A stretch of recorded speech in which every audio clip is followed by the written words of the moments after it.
Hello, everyone, and welcome back. Today we're continuing with the sixth chapter, and we'll be reading text 633 through 647, which is the completion of chapter 6. Not only the completion of chapter 6, but the completion of the first 6 chapters of the Bhagavad-gītā, wherein certainly there's talk about Bhakti Yoga weaved in there and out, and sometimes coming to the surface and in beautiful, glorious ways. But the main theme has been karma yoga, meaning Krishna's message to Arjuna that I want you to be a yogi, but I want you to be a yogi by being engaged in this world and carrying out your social responsibilities, in particular for him in fighting in the battle that he had to fight. And so we just heard a beautiful description of Ashtanga yoga, of a particular yoga path that requires seclusion, that requires vows of celibacy, that requires intense mental control. And we heard about where that could take one. And it was a very beautiful place. And it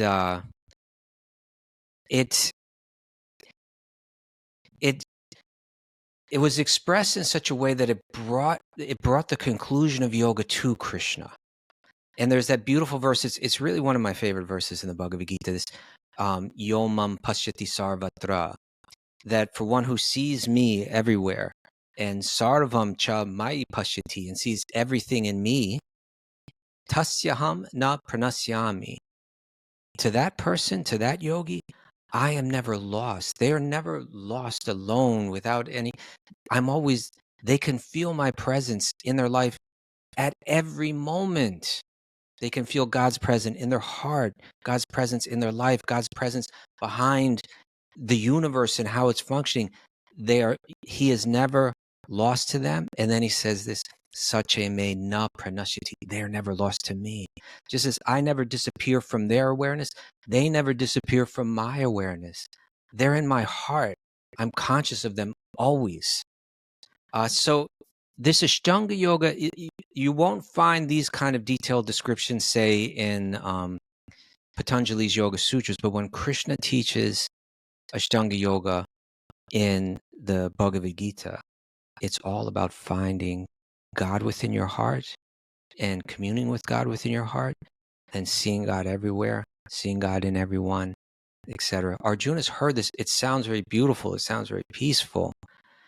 But he also heard about that very difficult path to follow, that very difficult Ashtanga yoga path. And he's going to ask a question. He's in text 33 through 34. This is a breaking point because all along, Arjuna has been kind of holding on to the idea that he can walk away from this battle, hoping for that.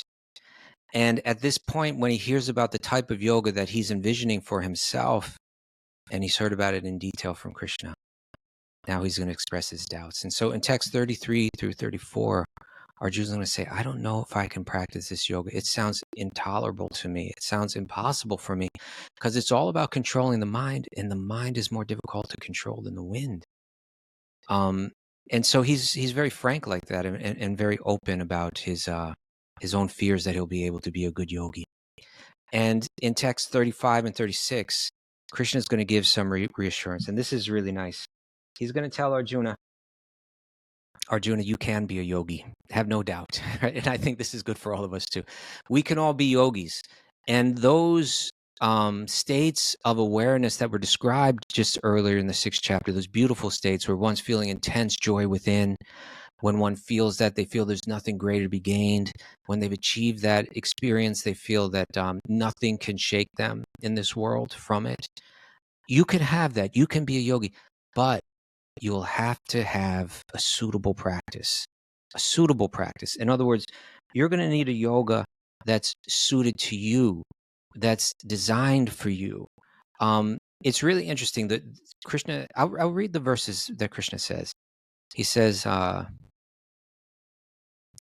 O mighty armed son of Kunti, it is undoubtedly very difficult to curb the restless mind, right? It's not easy to be a yogi, but it is possible by suitable practice and detachment. right? Suitable abhyasa, practice, and suitable vairagya, suitable detachment. Every yogi has to be detached, but not necessarily the stereotypical walk away from the world detachment, walk away from family, etc. You need a suitable, a suitable practice. And in the next verse, he continues with this. He says, "For one whose mind is unbridled, self-realization is difficult work. But he whose mind is controlled and who strives by appropriate means is assured of success." Right? The appropriate yoga, right? The doctor is looking at the patient and saying, I need to give you the right medicine. The words he uses here are shakyaha, which means like practical, doable, right? And upayataha, which indicates like with the appropriate or expedient means, right? With the right means that will work for you and your situation. It can even mean like in a clever way, right? Be thoughtful about this. Don't just walk about it in the stereotypical way. Oh, I'll be a yogi, I'll walk away from the world. No, no, no. You need the appropriate yoga path for you, the appropriate medicine. And so we're going to speak more about that, and he's going to share more about that as we go. But he's been clear. It involves you being busy and working in this world and being a responsible social person as a yogi. But then in text 35 and 36, we share that. And then in text 37, Arjuna is going to again have a question. Really sweet question. This is a little different than some of his questions before. Like early on in the second chapter, he asked that question, what are the symptoms of one whose consciousness is merged in transcendence? That was a beautiful question. We got a beautiful answer for that. But since then, his questions have really been about his lack of clarity in what Krishna wants him to do. Because Krishna is describing this peaceful-minded yogi who's got all this detachment, etc. And he's also just encouraging him to fight in the battle, which seems like a materialistic endeavor. So it was in the third chapter. He said, why do you want to engage me in this ghastly warfare? If you think that intelligence is better than fruit of work, please tell me decisively, which will be most beneficial for me? And then he had a similar question in the fifth chapter. First of all, you ask me to renounce work, and then you recommend work. It seems like you're telling me two things. Would you kindly tell me definitely which of the two is more beneficial? So that's been where his questions have been at for a while. And it seems now he's given up on the idea of giving up work, right? He has his doubts of his own ability to be a renounced yogi that walks away from the world. And he asked this question of Arjuna. What if I fail as a yogi, right? It seems like the way you've just described yoga, it's a beautiful state of consciousness that one could attain. But what if I try and I fail, right? And it seems like I'm failing as a warrior right now, and I might try to be a yogi. And what if I don't succeed at that? Then I failed in both ways. I'm a complete failure, failure materially, failure spiritually. What happens if you're unsuccessful in your practice of yoga? And in text 40 through 45, Krishna gives answers. These are really interesting answers. And essentially, he says that there's two possibilities. In text 41, he speaks about what happens to someone who's not so advanced in yoga. And even for them, it's quite an impressive result. After many years of enjoyment on the higher planets, in other words, after this life, then they take birth on the higher planets. And they will live there for a long time enjoying heavenly pleasures. And then Suchinam Shrimitam Gehe. Suchinam means like righteous, good people, right? Good people. Suchinam Shrimitam Gehe.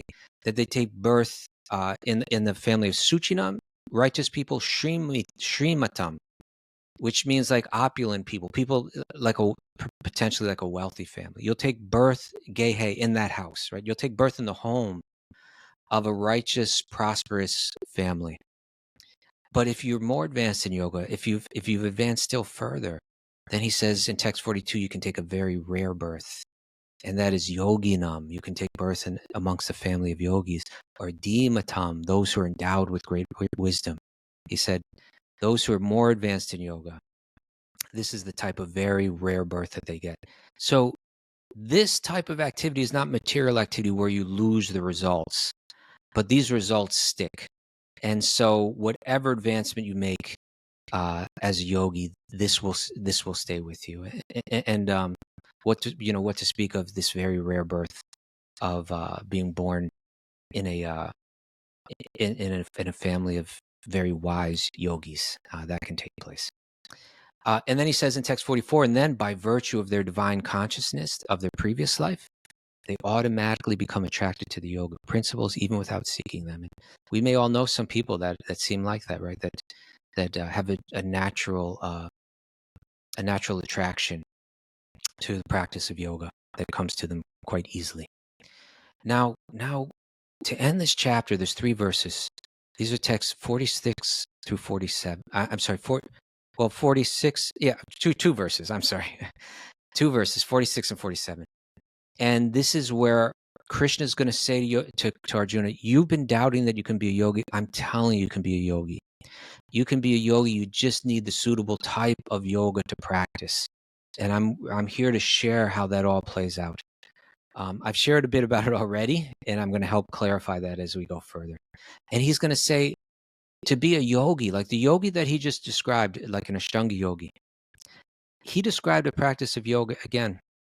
It was Ashtanga yoga, but it was Ashtanga yoga that led to him. It led to feeling a deep connection to God within your heart and being able to see God play out everywhere and in everyone. That type of yogi, he's saying, is very good. And he'll say that type of yogi, in the text 46, it's better than a tapasvi. It's better than an ascetic, someone who's seeking liberation or mystic powers through austerities. He says it's better than being a jnani, someone that's seeking liberation through detachment, that is born of analysis. He says it's better than being a karmi, like a pious, fruitive worker who's seeking material prosperity through the Vedic rituals and Vedic sacrifices. So to be a yogi is to be better than all of that, to be like an Ashtanga yogi, someone that's connecting to God. And then in text 47 is a very famous verse. It's the conclusion of the 6th chapter. It's the conclusion of the first 6 chapters of the Bhagavad-gītā. He says, amongst all the different types of yogis, right? Yoginam api sarvesham. There's many varieties of yogis. We've talked about them a lot, right? If we go back to the 4th chapter, if we remember in the 20s, there was a lot of talk about different types of sacrifice. There's the brahmachari, there's the jnani, there's the tapasvi, there's the Ashtanga yogi. There's people controlling the breath, and there are people giving in charity, and all these different types of dharmas or yoga practices. Remember, Bhagavad-gītā is very much a comparative study of all the different dharmas or all the different yoga paths. And so we heard about all different types of yogis. And now Krishna says, yoginam, amongst the yogis, yoginam api sarvesham, amongst all the different varieties of yogis, mad gaten antar atmana, one who's always thinking of me within, shradhavan, with great faith, bhajate yo mam, and who worships and serves me with love, yukta tamaha, they are the greatest of all the yogis, right? Yukta, the word yukta and yoga are very related. Yukta means connected, right? Yoga means union or to connect. Yukta tamaha, they are the highest of all the yogis, Krishna says. Very powerful, conclusive statement. And so with this, we've heard in the past, through the 2nd chapter up until the end of the 6th chapter, Krishna has explained to Arjuna what he's asking him to become, and in a sense, what he's asking us all to become, this perfectly well-integrated type of person or well-integrated type of yogi who's not walking away from the world, but who's very dutiful and very responsible in all of their social roles that they have to play in this world. But who carries out all of those actions or all of those responsibilities, not for materialistic purpose, but with knowledge of the self, knowledge of the soul, knowledge of God, knowledge of the body, and knowledge of the material world they're walking through. They're doing these, but informed and reflecting on this higher knowledge. And through reflecting on that higher knowledge, they developed a detachment. So all of the work that they're doing in this world is non-entangling, it's karma-free. And as they continue to serve in this way and be a yogi in this way, reflecting on this knowledge while being responsible in this world, that knowledge begins to mature, going beyond the theoretical level to where it's matured into an inner wisdom. And when they have that inner wisdom, it's very natural for them to have a very even mind, samatvam, to see the spiritual equality of every living being, samadarshana, and to begin to feel a happiness, a spiritual happiness from within, which is their own true nature, begin to arise in them. So now that they have this inner wisdom, their mind becomes very peaceful. And then you take that peaceful mind, and then that mind becomes very deeply absorbed in meditation. We've heard about that in the 6th chapter, deeply absorbed in meditation on Him. We've heard about it in the 2nd chapter. It's been repeated. And then from that absorption and meditation on God, then one heart becomes full of love for Krishna. And because they're seeing every living being as part of Krishna, as connected to Krishna, then they're feeling love for every living being. This is the yogi that Krishna is asking Arjuna to become. And now with that, we begin to enter into the next 6 chapters, 7 through 12, which are where the message of bhakti is most brought to the forefront in the Bhagavad-gītā. It's very beautiful chapters we got coming up. Please enjoy your reading for today. If you have questions, you can write them to questions4, the number 4, questions4kd@gmail.com, and we'll do another get-together live on Zoom. And otherwise, please feel free to even write there and just share your thoughts. I'd love to get your feedback. We also have an Instagram channel called Gita Collective, an Instagram account, Gita Collective. Please feel free to join that. We'll be sharing clips there. If you want to share those clips with others, feel free. And I'm really appreciative. I'm hearing from a lot of you. Nothing excites me more than hearing people getting enthusiastic about absorbing their minds and their hearts in Bhagavad-gītā. And so thank you. I'm very grateful to all of you. And we'll be back with you tomorrow. Please enjoy your reading for today.